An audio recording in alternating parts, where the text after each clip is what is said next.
Gracias por continuar junto a nosotros en la primera emisión de Informa TVX. Nos encontramos en el segmento de entrevista, miércoles 17 de mayo. Como lo he anticipado, ya está conmigo Jaime Campos, comisionado del Instituto de Acceso a la Información Pública, y vamos a hablar un poco de la gestión documental en las instituciones públicas y de la elección de los comisionados del Instituto de Acceso a la Información Pública, un tema que ha estado en coyuntura en los últimos días. Bienvenido, comisionado, qué gusto volver a encontrarnos. Muchísimas gracias, Carlos, un gusto estar compartiendo este espacio contigo. Gracias por estar con nosotros y disponer de unos minutos para platicar y ofrecer sus valoraciones a nuestros amigos y amigas de la audiencia sobre coyunturas y actividades en las que están vinculadas la Ley de Acceso a la Información Pública y el proceso de elección de comisionados del Instituto de Acceso a la Información Pública. E iniciemos un poco con eso. Comisionado, se realizó hace una semana el proceso de elección de comisionados al IAIP por el sector empresarial, y con los resultados obtenidos la Asociación Nacional de la Empresa Privada los desconoce y ha presentado un recurso de amparo ante la Sala de lo Constitucional, la Corte Suprema de Justicia, solicitando la anulación del proceso de elección de los candidatos del IAIP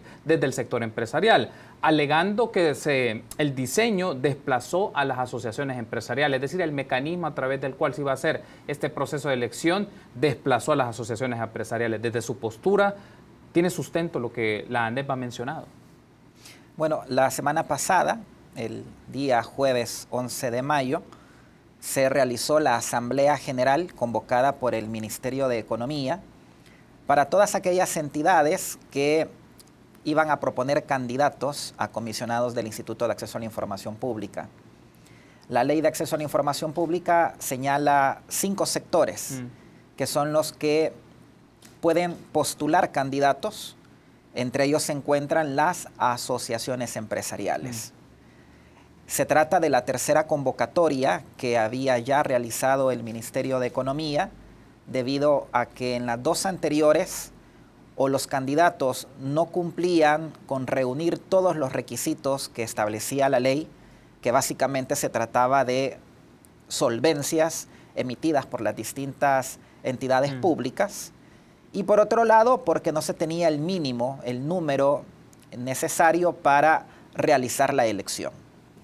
Lo cierto es que en su momento se hizo pública la nómina o el listado de instituciones que iban a participar dentro del proceso. Incluso una de las reformas al reglamento, a la Ley de Acceso a la Información Pública, señala la posibilidad de impugnar alguna candidatura.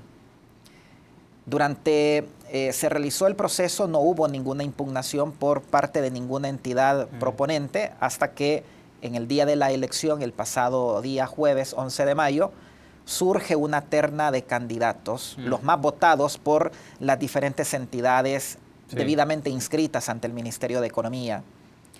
Y entre los 3 candidatos más votados se encuentra uno propuesto por la Asociación Nacional de la Empresa Privada, otra por CONAES y otra por CONFRAS. Entiendo que la discusión se hace en torno a la participación de cooperativas. Sí. En su momento, el Ministerio de Economía, como dije, hizo público el listado de las entidades que iban a proponer candidatos. En mi opinión, el momento ideal para poder impugnar era cuando se hizo esa convocatoria. Sí. Digamos, el reglamento de la ley así lo prevé. Al menos una impugnación interna dentro del proceso. Esto no impide cualquier otro tipo de acción legal como la que ya se inició por parte de la Asociación Nacional de la Empresa Privada con un proceso de amparo, con una demanda de amparo. Según tengo entendido, la demanda de amparo que fue presentada este lunes por la Asociación Nacional de la Empresa Privada y uno de los candidatos que prácticamente que no calificó en la terna de los más votados, entiendo que trata de impugnar la participación de las cooperativas. Y el debate que va a tener la Sala de lo Constitucional, si es que admite la demanda, es determinar si una cooperativa entra en la clasificación de asociaciones empresariales.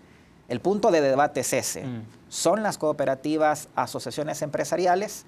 Y por otro lado, tengo entendido que la demanda de amparo se sustenta en que una reforma al reglamento incorporó que cada representante legal de las asociaciones empresariales personalmente debía acudir el día de las elecciones a emitir el voto.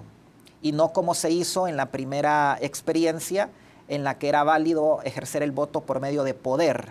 En esta ocasión, la reforma al reglamento impidió que los representantes legales de las asociaciones empresariales pudieran ejercer el voto a través de un apoderado, sino que se requería de su presencia el día de las elecciones.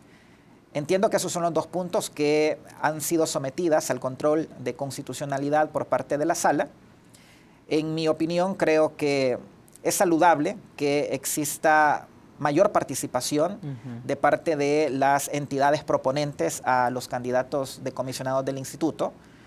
Veremos si la discusión técnica soporta el hecho de que cooperativas formen parte de asociaciones empresariales. Ese es el kit del asunto. Y uno de los elementos que ha surgido, comisionado, en el transcurso de estos días y sobre todo el día de ayer que se interpuso este recurso de amparo ante la Sala de lo Constitucional, es que ANEP misma también tiene como parte de sus afiliados a cooperativas. Y el Ministerio de Economía también, en un comunicado que brindó tras los resultados obtenidos de este proceso de elección, mencionan que ellos se apegaron al procedimiento establecido en el reglamento de la Ley de Acceso a la Información Pública. Y ellos tienen una valoración, este es un punto de juicio de valor que aparece en este comunicado, que les genera extrañeza que surgiera la ANEP estableciendo este tipo de comentarios, porque es como hasta cierto punto lo ven como una manera de desprecio a las cooperativas. Y también entraba esta mención que recién acabo de hacer, que la ANEP puede tener como parte de sus afiliados a cooperativas. Entonces, ¿no considera que puede ser hasta un poco una contradicción, o que la postura del Ministerio de Economía tiene cierta validez, tiene cierto sustento en función de cumplir procedimientos?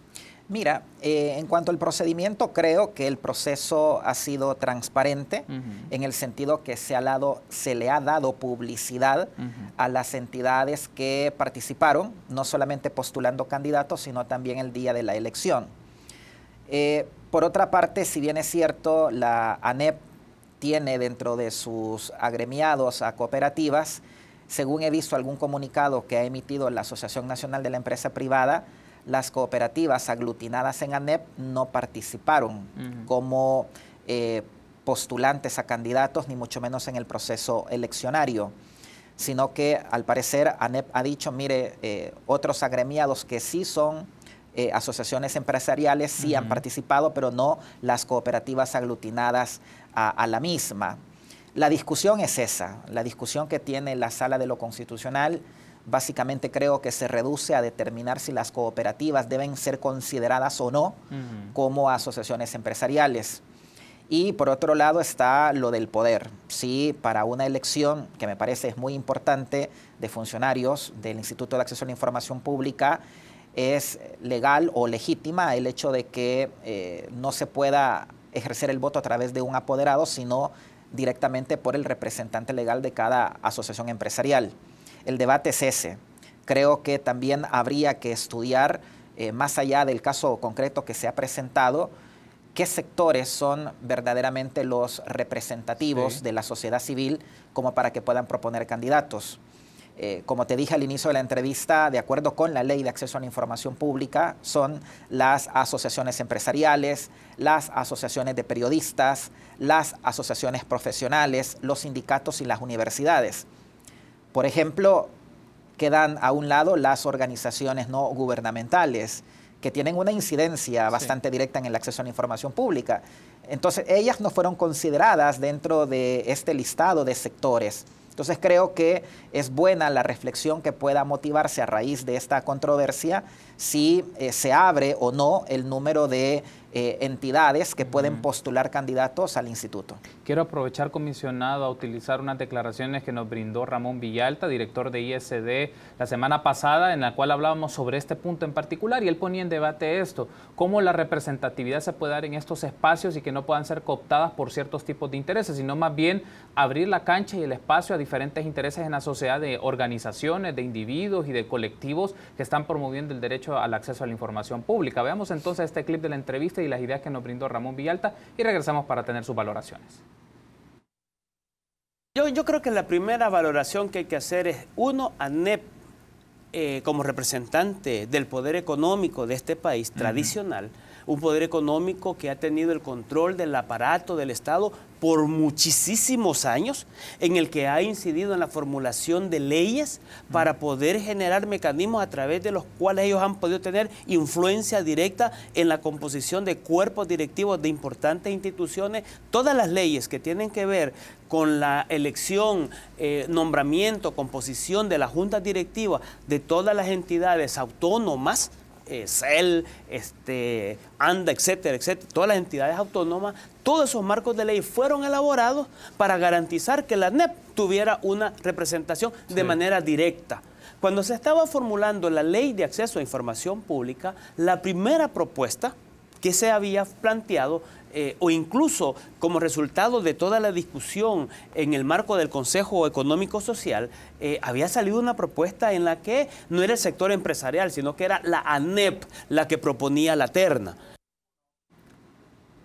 Ahí tenemos entonces declaraciones de Ramón Villalta, director ejecutivo de ISD, y ahí pone una idea interesante en el debate para tener su valoración. Comisionado, la ANEP ha sido un grupo, un actor de presión que ha tratado de influir o ser parte de la toma de decisiones en diferentes instancias donde el espacio privado lo puede hacer. Me refiero a institucionalidad pública, donde tiene una representación de un funcionario del sector privado. Y él mencionaba en la última parte de su intervención que en los inicios del debate sobre la ley de los proyectos de ley del acceso a la información pública se quería posicionar el rol de la ANEP como parte directa de esta institución. ¿Cuál es su valoración de esos puntos de vista?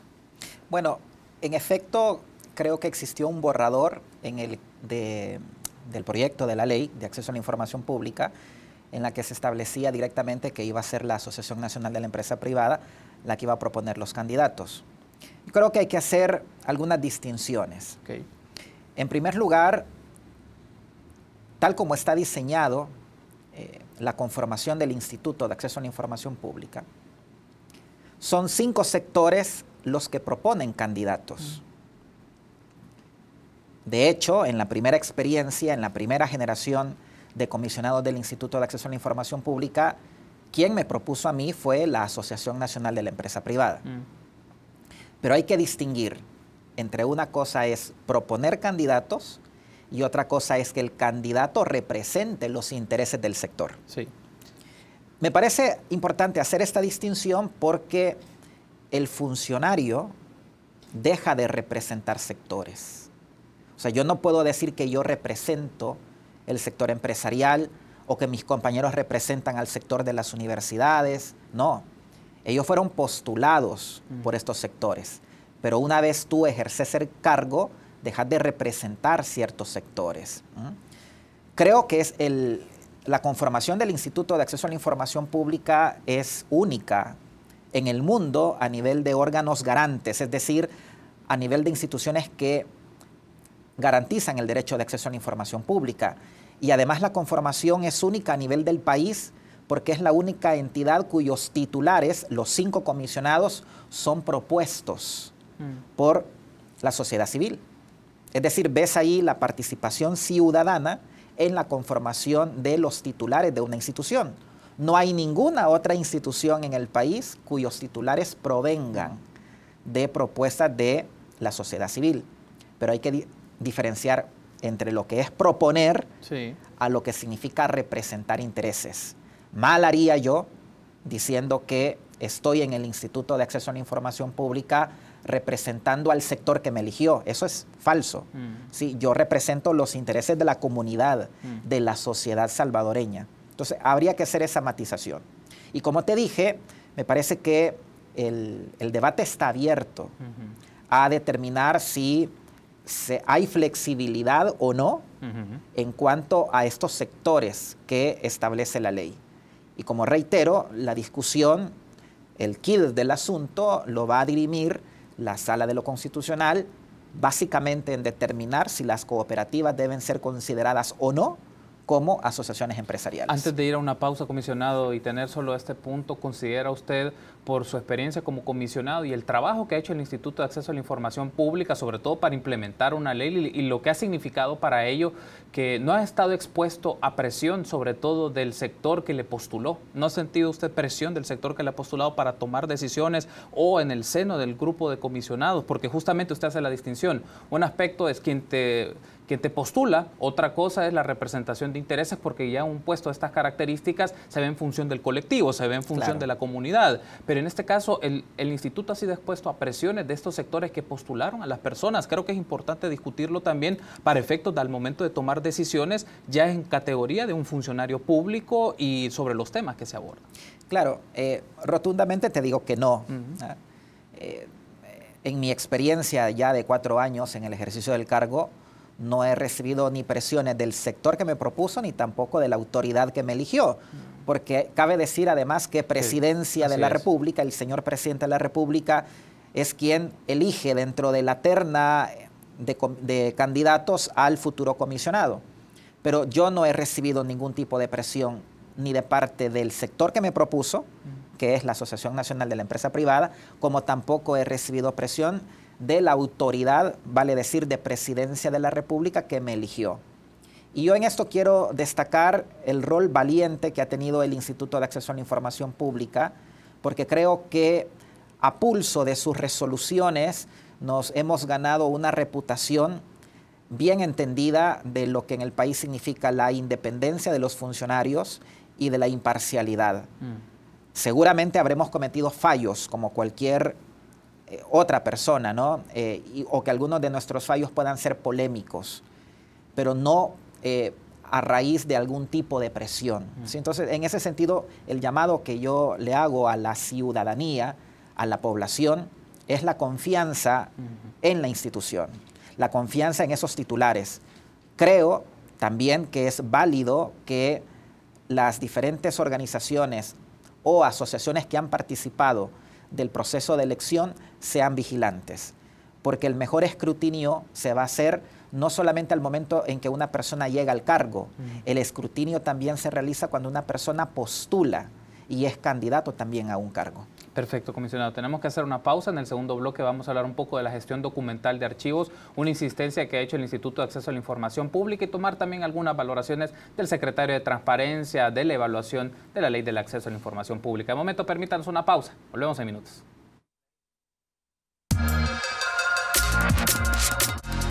Gracias por continuar junto a nosotros en la primera emisión de Informa TVX. Platicamos en esta oportunidad con Jaime Campos, comisionado del Instituto de Acceso a la Información Pública. Hablamos un poco del proceso de elección de los comisionados del IAIP y también de la gestión documental en las instituciones públicas. Y justamente me gustaría aprovechar para hablar de este tópico, comisionado.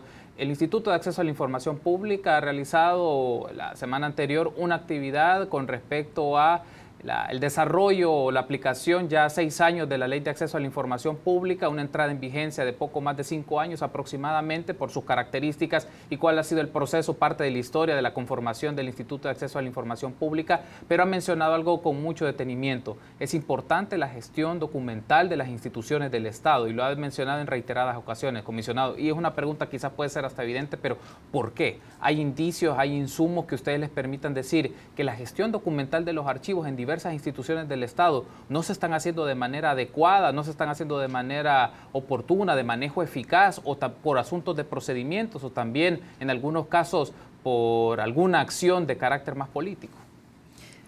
Diferentes expertos en la materia de acceso a la información pública coinciden en que antes de tener una ley de acceso a la información pública, es conveniente tener una ley general de archivos. El archivo ha sido considerado en nuestro país equivocadamente como una bodega de papeles donde se envían a los servidores públicos castigados, cuando los archivos en realidad concentran todo el acervo documental, toda la vida institucional y guardan una riqueza histórica. Cuando entra en vigencia la Ley de Acceso a la Información Pública, la ley establece que toda persona tiene derecho a conocer información o documentos que se encuentren en poder de las entidades públicas. Significa entonces que para conceder el acceso, previamente yo tengo que tener debidamente organizados mis archivos, porque va a ser en esos archivos donde yo voy a buscar la información, donde yo voy a buscar el documento para luego proporcionárselo a la ciudadanía. Entonces, un paso previo a la ley de acceso debió haber sido una ley general de archivos. Ahora, la ley de acceso a la información pública, que es considerada como la séptima mejor ley en la materia a nivel del mundo, le da atribuciones al instituto para que pueda dictar lineamientos para todas las entidades públicas en materia de gestión documental y archivos. Y es justamente lo que, gracias a la cooperación internacional, hemos hecho desde el año 2015. A la fecha, el instituto ha dictado 9 lineamientos de gestión documental y archivos, es decir, normativa que es obligatoria para todas las entidades públicas, que comienza primero por crear un sistema institucional de gestión documental y archivos, que empieza porque cada institución del Estado tenga, a la par de una unidad de acceso a la información pública, tenga a un oficial de gestión documental y archivos. Y desde el año 2015, en el gobierno central y otras instituciones, dejando de lado las municipalidades, han existido 95 nombramientos. Y en las municipalidades existen 80 nombramientos de oficiales de información. Es decir, de oficiales de gestión documental y archivos. Es decir, que estamos hablando de 175 funcionarios que han sido nombrados a partir de la vigencia de estos lineamientos. Y la importancia que tienen los archivos es tan fundamental porque sin archivos organizados no hay acceso a la información pública. Nosotros hemos llevado, la semana pasada estuve en Buenos Aires en un encuentro internacional de acceso a la información pública y llevé un ejemplo que parece hasta bizarro, pues, pero ¿qué ocurrió en el país cuando una peticionaria quiso conocer el acta o una copia del acta de los acuerdos de paz? Presidencia de la República dijo, mire, resulta que este documento que usted me pide, una copia de los acuerdos de paz, es inexistente en mis archivos. Porque luego de haber buscado el original no lo encontramos. Fue así como el instituto le ordenó a Presidencia de la República que requiriera el documento original que estaba en manos del expresidente de la República, el licenciado Alfredo Cristiani, como firmante de la paz. Él lo tenía en su biblioteca personal. Entonces, ¿cómo es posible que un documento público de tanta trascendencia para la vida del país no esté en los archivos públicos, sino en la biblioteca personal de un exfuncionario? Eso es lo que pasa en el país. O sea, nuestro país nunca ha tenido la tradición archivística. ¿Por qué? Porque siempre se vio con desdén, siempre se vio con menosprecio la labor de los archivistas. Bueno, a tal punto que en el país no existe la carrera profesional de los archivistas.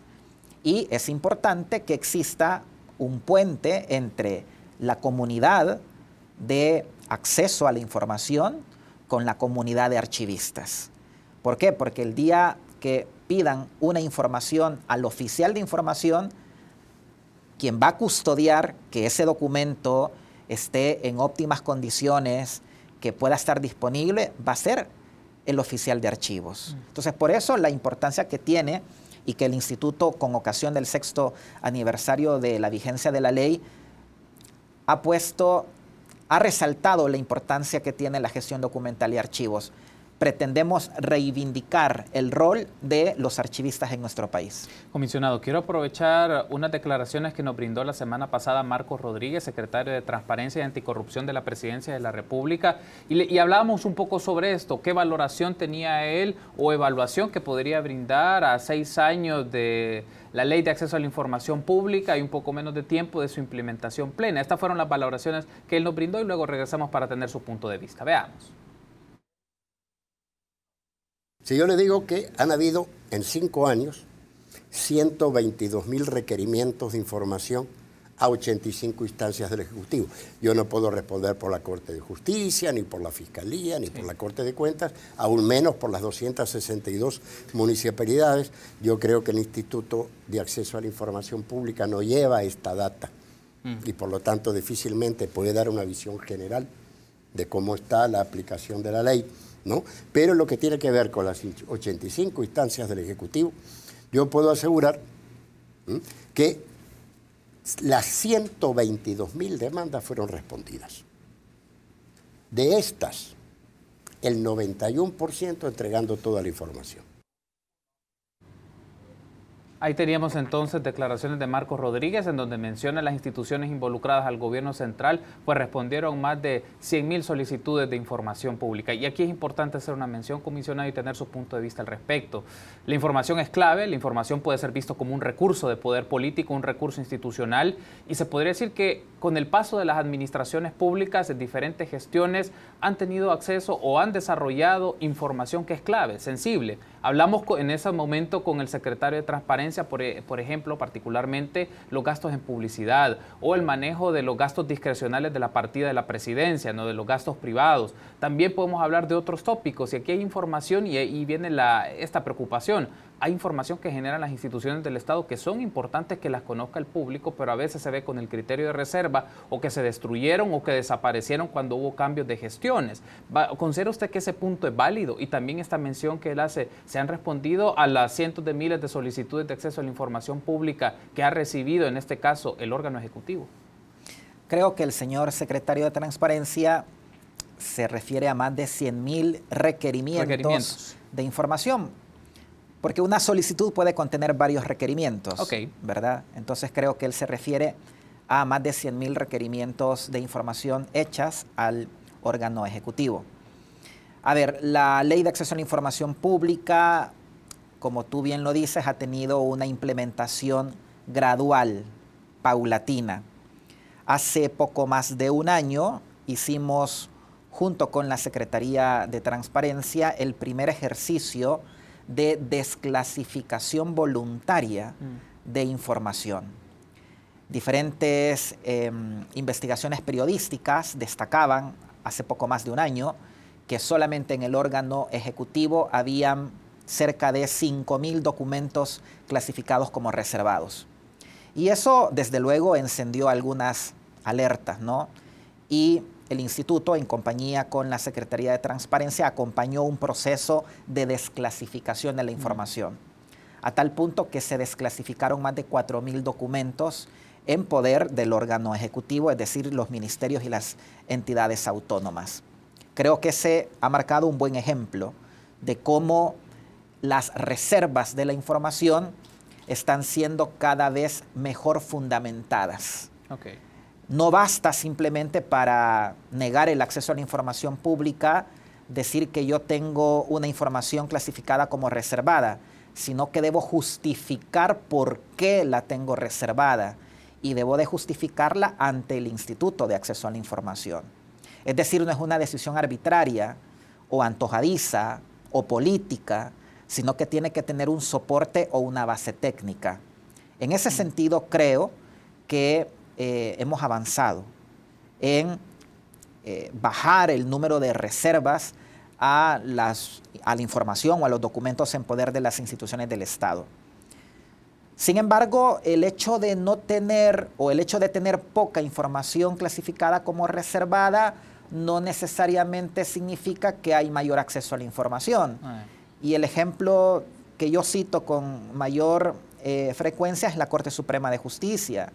La Corte Suprema de Justicia tiene apenas 2 documentos clasificados como reservados, pero es la institución más demandada ante el instituto. Entonces, si bien es cierto, hay que trabajar en la parte de bajar las reservas, también hay que trabajar en la parte de, cuando me piden información, tener esa información a la mano, y por eso la importancia de los archivos, y también tener la disponibilidad en brindar el acceso. Yo diría que en más de 4 años de gestión del instituto, las instituciones más renuentes a dar información pública es la Corte Suprema de Justicia y el Ministerio de la Defensa Nacional. Y creo que son a través de casos documentados y a través de estadística que yo puedo afirmar esto. La semana pasada, por ejemplo, en Buenos Aires, discutíamos con colegas de otras entidades garantes del acceso a la información pública de cómo el órgano judicial, no solamente en El Salvador, sino en varios países de la región, es de las instituciones más renuentes al acceso a la información pública. Y cada vez se está perfeccionando los mecanismos para que aquellas entidades que han mostrado hasta el momento resistencias, poco a poco entiendan la importancia que tiene la transparencia como medio de credibilidad y de ganar la confianza ciudadana. Tengo que cerrar la entrevista, pero aprovecho este último punto para formularle la siguiente interrogante, comisionado. ¿Qué hace que el órgano judicial, por decirlo de esta manera, lo afirmo de esta manera o lo lanzo para el debate, sea de las instituciones más opacas del sistema político salvadoreño para brindar información? ¿Qué hace que la Corte Suprema de Justicia puede tener, como usted ha mencionado, pocas reservas, pero es la que menos información brinda? ¿Qué hace, qué aspectos a su criterio son esos elementos o esas variables que hacen que la Corte Suprema de Justicia esté en esas características? No solamente en el país, sino a nivel latinoamericano, son los poderes judiciales o los órganos judiciales los más renuentes en brindar el acceso a la información pública. Y es por la forma tradicional en que se han manejado estas instituciones. Por lo general, las Cortes Supremas de Justicia son entidades muy cerradas. Como digo, no solamente en el país, sino a nivel de toda la región. La judicatura en sí es muy difícil penetrarla. De hecho, nosotros lo que estamos discutiendo en estos foros internacionales es que no existe un verdadero escrutinio público a la labor de los jueces. Por ejemplo, nosotros vemos con mucha frecuencia en nuestro país como un abogado que ha trabajado en un tribunal, en una sala, de pronto renuncia y al día siguiente está representando intereses particulares. Hay un evidente conflicto de interés en ello. Y por tradición, los órganos judiciales en toda la región son renuentes a la fiscalización. Pero creo que instituciones como la nuestra, como la del Instituto de Acceso a la Información Pública, está permeando en estas instituciones y sobre todo en la conciencia ciudadana de la importancia que tiene fiscalizar a los jueces. Comisionado, es un gusto. Gracias por habernos acompañado. Muchísimas gracias, Carlos, a ti por la invitación. Gracias por haber estado con nosotros. Nos acompañó Jaime Campos, comisionado del Instituto de Acceso a la Información Pública. Hablamos un poco de la gestión documental en las instituciones públicas y el proceso de elección de los comisionados del IEI. Permítanos una pausa. Volvemos en minutos.